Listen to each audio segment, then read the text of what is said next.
Welcome to AS Digital Vlogs.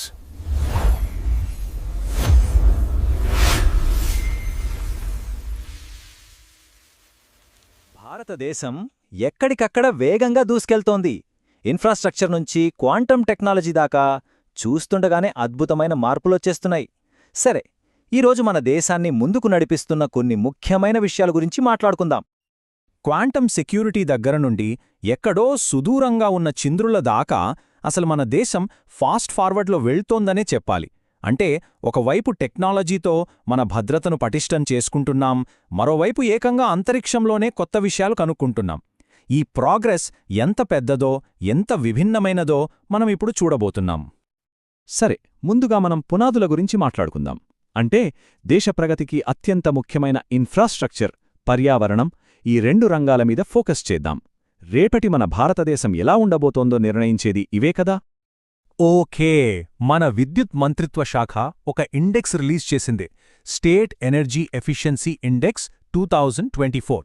సింపుల్గా చెప్పాలంటే ఏ రాష్ట్రం ఎనర్జీని ఎంత బాగా వాడుకుంటోంది, ఎంత ఆదా చేస్తోందని చూస్తుంది. ఇందులో చూస్తే మన ఆంధ్రప్రదేశ్, మహారాష్ట్ర లాంటి రాష్ట్రాలు ఫ్రంట్ రన్నర్స్గా ఉన్నాయి. అంటే అర్థమేంటి? ఎనర్జీని ఆదా చేయడంలో వీళ్లు దేశానికే దారి చూపిస్తున్నారన్నమాట. అసలు ఈ ఎనర్జీ ఎఫిషియన్సీ ఎందుకంత ముఖ్యం? జస్ట్ కరెంట్ ఆదా చేయడానికేనా? కాదు, అంతకంటే చాలా ఎక్కువుంది. మన దేశానికి 2030 నాటికి నెట్ జీరో అంటే కార్బన్ ఉద్గారాలను సున్నాకి తీసుకురావాలనే ఒక పెద్ద లక్ష్యం ఉంది. దానికిది డైరెక్ట్గా హెల్ప్ అవుతుంది. అంతేకాదు, ఎలక్ట్రిక్ వెహికల్స్, సోలార్ పంపుల వాడకాన్ని పెంచడానికి, ఇలా మన పర్యావరణ లక్ష్యాలను చేరుకోవడంలో ఇది చాలా కీలకం. చూశారుగా, ఎనర్జీ విషయంలో మనమెంత ముందుకు వెళ్తున్నామో. అయితే ఇదొక్కటే కాదు, కనెక్టివిటీ కూడా అంతే ముఖ్యం. ఇప్పుడు మనం ఇన్ఫ్రాస్ట్రక్చర్లో మరో పెద్ద డెవలప్మెంట్ గురించి తెలుసుకుందాం. ఇక్కడ చూడండి, ఏకంగా 1507 కోట్ల రూపాయలు. ఇంత పెద్ద మొత్తాన్ని భారత ప్రభుత్వం రాజస్థాన్లోని కోటా బూందీలో ఒక కొత్త గ్రీన్ఫీల్డ్ ఎయిర్పోర్ట్ కట్టడానికి ఆమోదించింది. ఇది ఆ ప్రాంత అభివృద్ధికి ఒక గేమ్ చేంజర్ అనే చెప్పాలి. అంటే ఈ కొత్త ఎయిర్పోర్ట్ వల్ల ప్రతి సంవత్సరం దాదాపు 20 లక్షల మంది ప్రయాణం చేయొచ్చు. దీని ఎఫెక్ట్ ఎలా ఉంటుందంటే, హడోటి ప్రాంతంలో టూరిజం పెరుగుతుంది, బిజినెస్ పెరుగుతుంది, మొత్తం మీద అక్కడి లోకల్ ఎకానమీకి ఒక పెద్ద బూస్ట్ వస్తుందన్నమాట. ఇది చూడండి, ఎంత స్మార్ట్ ఐడియానో. వారణాసిలోని బనారస్ లోకోమోటివ్ వర్క్స్ వాళ్ళు ఒక సూపర్ ఇన్నోవేషన్ చేశారు. రైల్వే ట్రాక్ల మీద సోలార్ ప్యానల్స్ పెట్టారు. అయితే వీటి స్పెషాలిటీ ఏంటంటే, మెయింటెనెన్స్ చేయాల్సి వచ్చినప్పుడు వాటిని ఈజీగా తీసేయచ్చు. ఇండియన్ రైల్వేస్ కూడా నెట్ జీరో 2030 టార్గెట్ పెట్టుకుంది కదా, దానికి సపోర్ట్ చేసేందుకు ఇది నిజంగా ఒక తెలివైన ప్రాక్టికల్ సొల్యూషన్. సరే, ఇన్ఫ్రాస్ట్రక్చర్ నుంచి ఇప్పుడు టెక్నాలజీ వైపు షిఫ్ట్ అవుదాం. ఎందుకంటే డిజిటల్ ఇంకా క్వాంటమ్ ఫీల్డ్స్లో ఇండియా సాధిస్తున్న ప్రోగ్రెస్ మామూలుగా లేదు. ఓకే, ఒక ప్రశ్న. మన డిజిటల్ వరల్డ్లో అల్టిమేట్ సెక్యూరిటీ కావాలంటే దానికి కావాల్సింది నిజమైన ర్యాండమ్నెస్. మరి కంప్యూటర్లు ఊహించలేని కంప్లీట్గా ర్యాండమ్ నంబర్స్ని ఎలా క్రియేట్ చేస్తాయి? సమాధానం, ఐఐటి మద్రాస్ వాళ్ళు డెవలప్ చేసిన ఇండియా మొట్టమొదటి క్వాంటమ్ ర్యాండమ్ నంబర్ జనరేటర్. ఇది ఎలా పనిచేస్తుందంటే, క్వాంటమ్ పార్టికల్స్ అనేవి చాలా అనూహ్యంగా ప్రవర్తిస్తాయి. వాటిని వాడుకుని హ్యాక్ చేయడానికి అస్సలు సాధ్యం కాని ర్యాండమ్ నంబర్స్ని ఇది జనరేట్ చేస్తుంది. ఇది క్వాంటమ్ సెక్యూరిటీకి, క్రిప్టోగ్రఫీకి, దేశ రక్షణకి చాలా చాలా ముఖ్యం. డీప్ టెక్లో మన ఆత్మనిర్భరతకు ఇదొక పెద్ద స్టెప్. అడ్రస్ ప్రాబ్లమ్స్ మనందరికీ తెలుసు. పాత కన్ఫ్యూజింగ్ అడ్రస్ల వల్ల డెలివరీలు ఎంత కష్టమో. కానీ ఇప్పుడు ఆ సమస్యకు చెక్ పెట్టడానికి డిపార్ట్మెంట్ ఆఫ్ పోస్ట్స్, మ్యాప్మై ఇండియా కలిసి డిజిపిన్ అనే కొత్త సిస్టమ్ తెచ్చాయి. ఇది మన అడ్రస్లకు ఒక డిజిటల్ పిన్ ఇస్తుందన్నమాట. ఇకపై ఖచ్చితమైన నావిగేషన్తో లాస్ట్ మైల్ డెలివరీ చాలా ఈజీ అయిపోతుంది. గవర్నెన్స్ కూడా ఇంప్రూవ్ అవుతుంది. సరే, ఇప్పుడు సెక్యూరిటీ టాపిక్లోకి వద్దాం.